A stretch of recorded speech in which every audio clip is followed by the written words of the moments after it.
Solihah. Jumpa lagi dalam Curcol Remaja Masa Kini episode kedua. Persembahan dari Smartnet Islam Lamongan.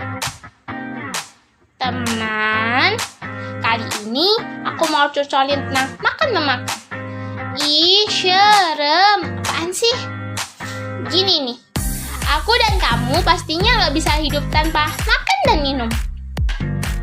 So pasti dong, karena makan dan minum itu merupakan salah satu dari kebutuhan pokok manusia. Bayangin aja, seandainya teman-teman gak makan atau minum seharian, atau bahkan sampai berhari-hari.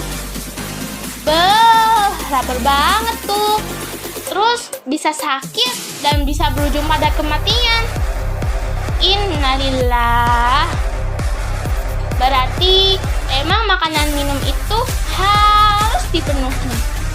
Sampai-sampai nih, Islam pun menjadikan makan dan minum masuk ke dalam kebutuhan mendasar yang diberikan jaminan pemenuhnya oleh negara. Atau kata lainnya, negara wajib menjamin kebutuhan pokok rakyatnya, termasuk makan dan minum. Jika ada seseorang atau sebuah keluarga tidak mampu memenuhinya, sementara tetangganya juga belum bisa membantunya, maka negara akan memberikan pemenuhannya, menjamin halal haramnya, dan memberikan lapangan pekerjaan kepada orang-orang yang tidak punya pekerjaan, terutama dari kalangan laki-laki, supaya bisa menafkahi keluarganya. Subhanallah, indah sekali ya Islam itu. Selain itu, makanan dan minuman yang masuk ke dalam tubuh kita akan sangat mempengaruhi jiwa dan raga kita. Coba nih, simak sabda Nabi kita tercinta. Rasulullah SAW bersabda, "Perbaikilah makananmu, maka doamu akan mustajab." Hadis riwayat Tabrani. Atau dalam hadis Rasulullah yang lain, siapa yang dagingnya tumbuh dari pekerjaan yang tidak halal, maka neraka pantas untuknya. Hadis riwayat Ibnu Hibban. Nah loh, udah jelas kan sekarang? Ternyata Islam itu mengatur seluruh aspek dalam kehidupan ini, termasuk tentang apa aja yang boleh atau yang halal untuk dimakan, dan juga bagaimana cara memperolehnya. Masya Allah. Bentar. Jadi keinget tuh sama berita yang lagi viral. DPR tuh baru-baru ini telah mengesahkan undang-undang Omnibus Law, yang salah satu pasalnya mengatur tentang regulasi penerbitan sertifikat halal. Memberikan sertifikat halal adalah Badan Penyelenggara Jaminan Produk Halal (BPJPH) apabila MUI tidak dapat memenuhi dalam batas waktu yang telah ditentukan.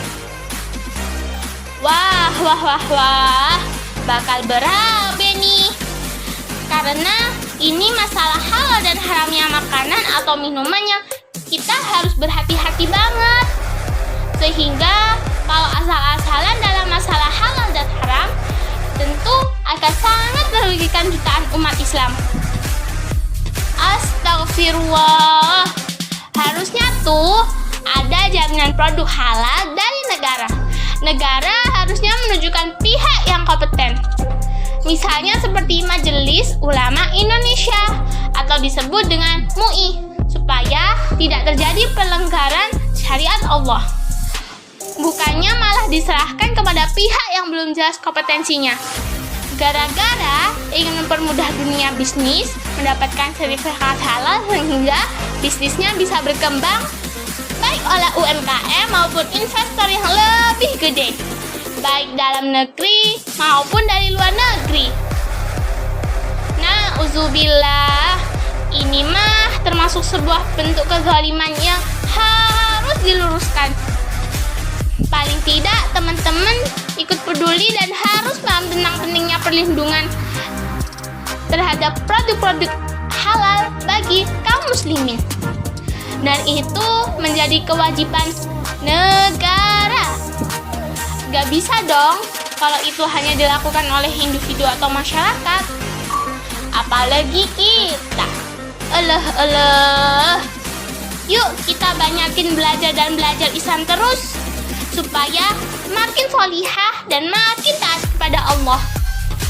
Amin. Udah dulu ya. Jangan lupa like, share, comment, and subscribe channel ini. Wassalamualaikum warahmatullahi wabarakatuh.